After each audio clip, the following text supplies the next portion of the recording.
أعوذ بالله من الشيطان الرجيم بسم الله الرحمن الرحيم وصلى الله وسلم وبارك على سيدنا محمد الفاتح لما أغلق والخاتم لما سبق وعلى آله وصحبه أجمعين. Chers frères et sœurs, nous traitons aujourd'hui une question qui nous a été envoyée encore une fois par une sœur et qui n'est pas différente de la question que nous avons traitée la dernière fois. Cette sœur nous demande si la cyprine est une sécrétion qui annule les ablutions. Et dans ce cas-là, que doit faire la femme? Est-ce qu'elle doit changer ses habits avant de prier? Donc, est-ce que la cyprine est une sécrétion qui annule les ablutions? Est-ce que la femme donc doit enlever ses habits, changer ses habits avant la prière? Donc déjà, il faut définir ce qu'est la cyprine, et nous avons été voir certaines références médicinales pour justement connaître la définition de ce terme. Et il apparaît que ce terme, justement, indique les sécrétions les sécrétions vaginales que la femme peut avoir, mais uniquement au moment de l'excitation sexuelle.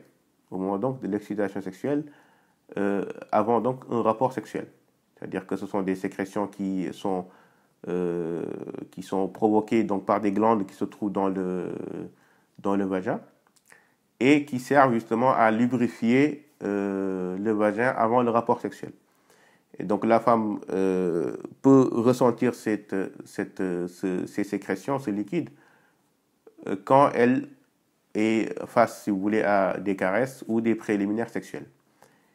Et donc, bien sûr, les fuqaha n'ont pas traité de la question de la cyprine, mais ils l'ont traité par rapport à leur propre référence. Et justement, selon la définition qu'on a de la cyprine, justement, cette sécrétion correspond à ce que nous appelons dans notre fiqh et dans notre religion al-madhiyu. Ou bien le madhiyu, comme vous le savez, a plusieurs types de manières d'être dites et d'être prononcées, al-madhiyu ou al-madhi.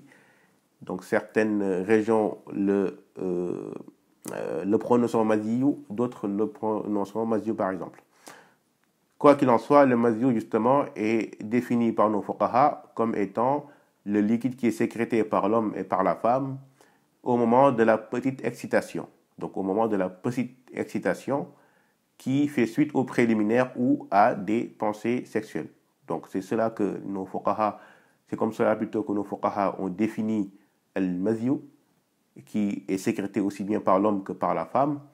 Et selon la définition donc de la cyprine, on comprend donc que al-madhiyu n'est rien d'autre que la cyprine telle qu'elle est exprimée actuellement dans le langage français. Donc la cyprine n'est rien d'autre que le madhiyu tout simplement. Et le madhiyu va avoir effectivement, plutôt la cyprine va avoir exactement les mêmes ahkam, à savoir les mêmes règles qui sont liées au madhiyu. Et donc, cela veut dire que la cyprine va être donc considérée comme une impureté. Effectivement, donc, si la cyprine est ce liquide que la femme émet au moment de la petite excitation, eh bien, il s'agit effectivement d'une impureté. Et donc, sur cela, le jumhur des fuqaha, de toutes écoles confondues, sont d'accord sur cette question-là, comme quoi le madhiyu est effectivement une impureté. Donc, qu'il vienne de l'homme ou de la femme, il s'agit bel et bien d'une impureté. Et comme il s'agit d'une impureté, eh bien, il faudra s'en purifier avant de prier. Donc, est-ce que le madhiyu annule l'ablution? Effectivement, le madhiyu annule l'ablution, et comme vous pourrez le chercher dans les différents ouvrages du madhhab de l'imam Malik, le madhiyu est cité comme étant un des annulatifs de l'ablution. Donc, effectivement, le madhiyu annule l'ablution si la femme ressent cette sécrétion au moment donc de la petite excitation. Si cette sécrétion sort, effectivement, la femme devra refaire ses ablutions parce que ses ablutions auront été annulées par cela. Et bien sûr, l'annulation de l'ablution par ce madhiyu vient d'un hadith qui est connu, celui de Miqdad ibn al-Aswad, radiyallahu ta'ala anhu, qui lui-même avait été mandé par son frère Sidna Ali ibn Abi Talib, radiyallahu ta'ala anhu, qui lui avait demandé d'aller voir le prophète alayhi salatu wassalam à propos de ce liquide-là, puisque Sidna Ali lui-même avait honte du prophète alayhi salatu wassalam, puisqu'il était l'époux de sa fille. de lui poser cette question-là. Et il avait demandé, c'est Miqdad ibn al-Aswad qui est allé demander au prophète, alayhi salatu wassalam, quelle était la manière que le musulman devait faire une fois qu'il voyait ce liquide. Et le prophète, alayhi salatu wassalam, lui a dit, si le musulman voit ce liquide, il devra d'abord se laver al-farj, à savoir, il devra se laver le sexe, et après refaire ses ablutions. Ce qui nous indique que d'un côté, le maziou est une impureté, de notre côté, qu'il faut que ce maziou annule l'ablution. Donc si la femme voit ce maziou, il lui sera obligatoire de laver son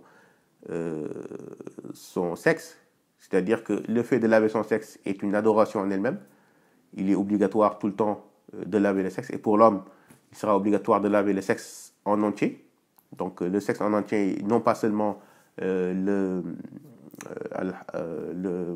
prépuce, mais plutôt la glande, mais plutôt il sera obligatoire pour l'homme de laver son sexe en entier. Et la femme aussi lavera son sexe, à savoir ce qui dépasse des organes intérieurs. Donc il faudra obligatoirement laver le sexe en ayant l'intention. Donc l'intention effectivement est l'intention donc de se laver le sexe au moment après l'émission du maziou est une obligation. Donc il faudra effectivement avoir l'intention de se laver le sexe, et effectivement après refaire ses ablutions. Il sera donc obligatoire de refaire ses ablutions pour se purifier du maziou. Et donc cette sœur demande s'il faudra aussi se laver l'habit. Donc effectivement, puisqu'il s'agit d'une impureté, il faudra aussi laver l'habit qu'on avait pour justement se débarrasser de cette impureté. Il faut cependant donc faire une petite différence entre cette cépline qu'on appelle donc al-maziou, ainsi que l'éjaculation de la femme, qui est une chose différente. L'éjaculation de la femme, donc, lui n'oblige pas les petites ablutions comme c'est le cas justement de la céprine, donc du maziou. Le maziou n'implique que les petites ablutions, mais si la femme éjacule comme l'homme éjacule, donc elle devra dans ce cas-là faire les grandes ablutions, même si elle a éjaculé hors de la relation sexuelle. De la même manière que si l'homme éjacule avec ce qu'on appelle le grand plaisir, comme les savants l'ont décrit comme la grande jouissance, donc si l'homme connaît la grande jouissance même hors de la relation sexuelle, et que la femme de même connaît la grande jouissance hors de la relation sexuelle, et qu'il y a une sécrétion, cette sécrétion ne sera pas considérée comme le maziou, mais sera considérée tout le temps comme étant du maniou, à savoir de sperme. Donc il faudra obligatoirement non pas laver seulement le sexe et refaire ses ablutions, mais faire tout simplement les grandes ablutions. Donc si la femme ressent la grande jouissance et a une sécrétion de cette grande jouissance-là, elle devra obligatoirement refaire ses grandes ablutions. Et la différence entre médicalement entre la céprine et l'éjaculation, donc ce que la femme éjacule au moment de la grande jouissance, c'est tout simplement que ce sont des organes différents qui sécrètent ces liquides, ces sécrétions. Donc par exemple, pour la grande jouissance, ce sera par exemple ce que les médecins appellent les glandes de Skene. Donc ce seront donc des glandes différentes qui vont sécréter ces liquides différents. Donc de sorte, si la femme connaît la grande jouissance, il sera obligatoire de faire les grandes ablutions, et si ce n'est qu'uniquement la petite jouissance qu'elle a connue, à savoir donc ce qui amène l'émission de la céprine, donc dans ce cas-là, elle ne fera que les petites ablutions. Wa subhanaka Allahumma bihamdik ashhadu an la ilaha illa ant astaghfiruka wa atubu ilayk. Subhana rabbika rabbil izzati amma yasifun wa salamun ala al mursalin walhamdulillahi rabbil alamin.